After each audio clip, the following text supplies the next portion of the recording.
P.T. Logan's 5 Minutes of Terror. Twisted, troubling tales to send a chill up your spine.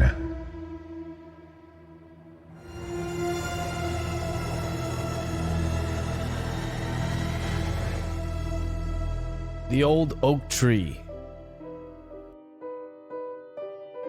The oak tree in the center of Patricia Park is one of the largest and oldest in the entire city.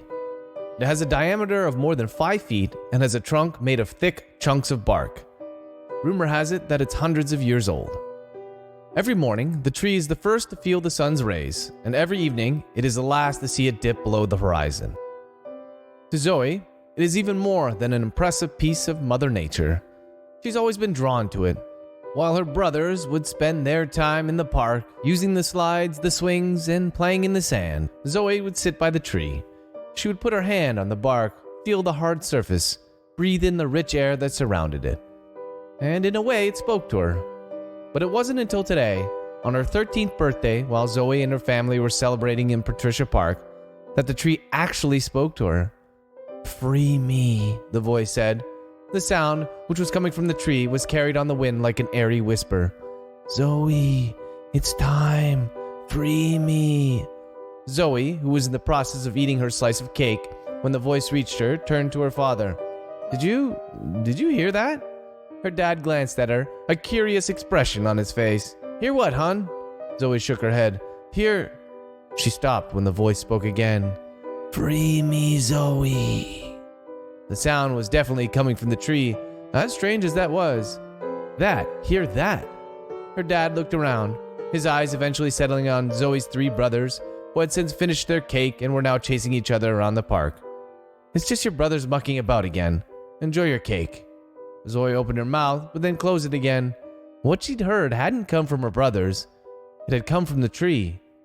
But it hadn't spoken to her dad. It had spoken to her, and only her. "It's time. Free me." "Dad, can I go to the library?" Zoe's father looked skyward. The sun had already started to set. "The library? At this hour? And on your birthday?" Zoe nodded. "Yeah, is that okay?" Her dad was normally very protective of her, and Zoe expected him to say no. Or worse, he would tell one of her brothers to go with her. "You're 13 now, Zoe. I guess that'll be okay." And today just keeps getting stranger, Zoe thought. But little did she know, this was only the beginning. "You're looking for books on the old oak tree?" the librarian confirmed. She was an old woman, or at least Zoe thought she was.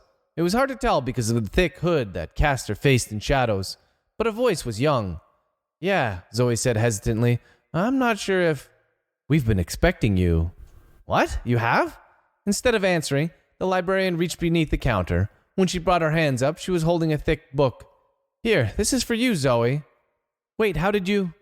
"Know my name?" she meant to ask, but the old woman was suddenly gone. Shaking her head, Zoe took the book and made her way to one of the tables near the back of the library. This attempt at privacy turned out to be unnecessary, however, as the place was deserted at this hour. She took a seat and immediately turned her attention to the book. The title was simple. It was a name. Anne. Zoe ran her fingers over the embossed letters, feeling the power of that name. And, in an odd way, that too seemed familiar to her. After a few moments, Zoe opened the book and began to read about a witch named Anne.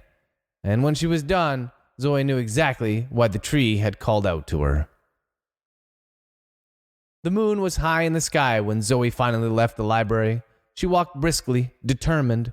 The closer she got to Patricia Park, the louder the voice became.